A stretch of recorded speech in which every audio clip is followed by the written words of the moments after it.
This semester, for my BCM111 report, I decided to research the global television industry, particularly in relation to globalization and cultural proximity.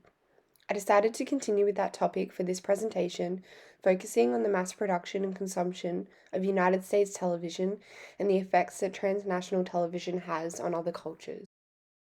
I believe it would be safe to say that we've all binge-watched our favorite television series over and over again, whether it be Friends, Suits, or Grey's Anatomy.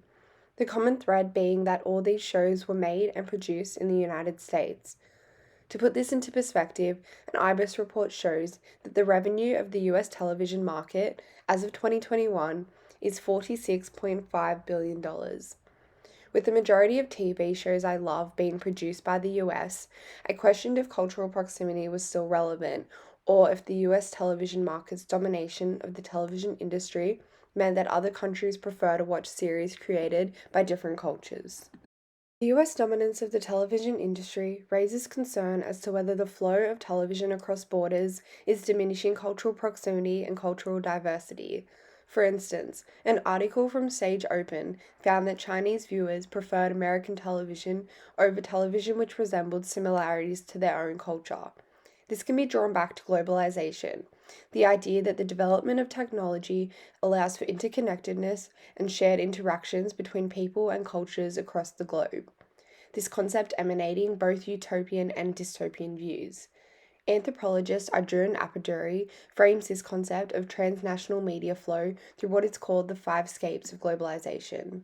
One of the 5 Scapes of globalization is Mediascapes. This refers to media that can be accessed beyond local borders.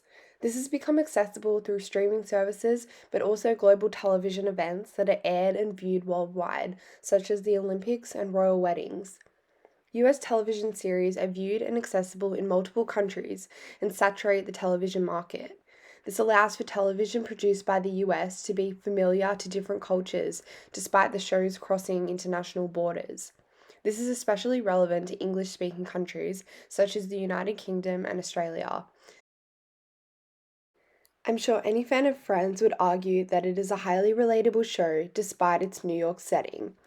The flow of media across borders has allowed for adaptability so that shows produced in one country can be slightly altered to reflect the customs and characteristics of other cultures.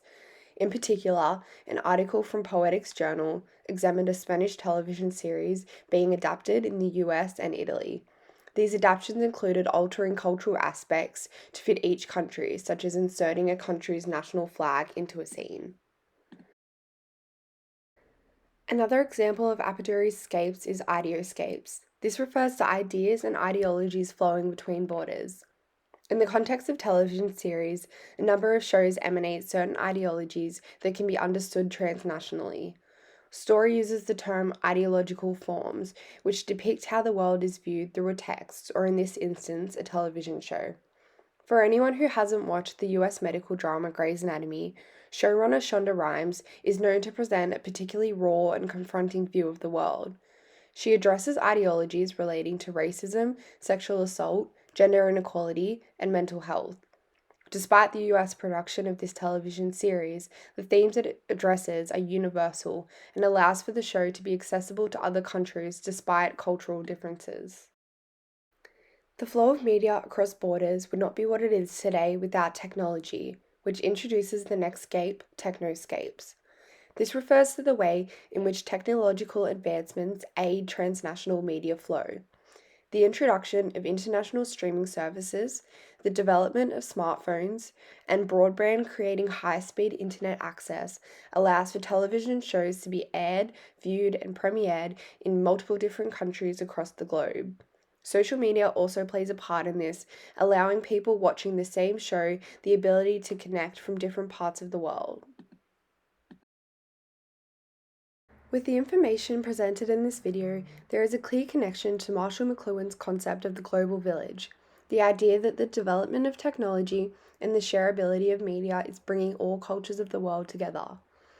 Although the concept is controversial and presents both positive and negative repercussions, in the context of television, it allows the world to be connected, to educate viewers of different cultures, and to bring the world together as one.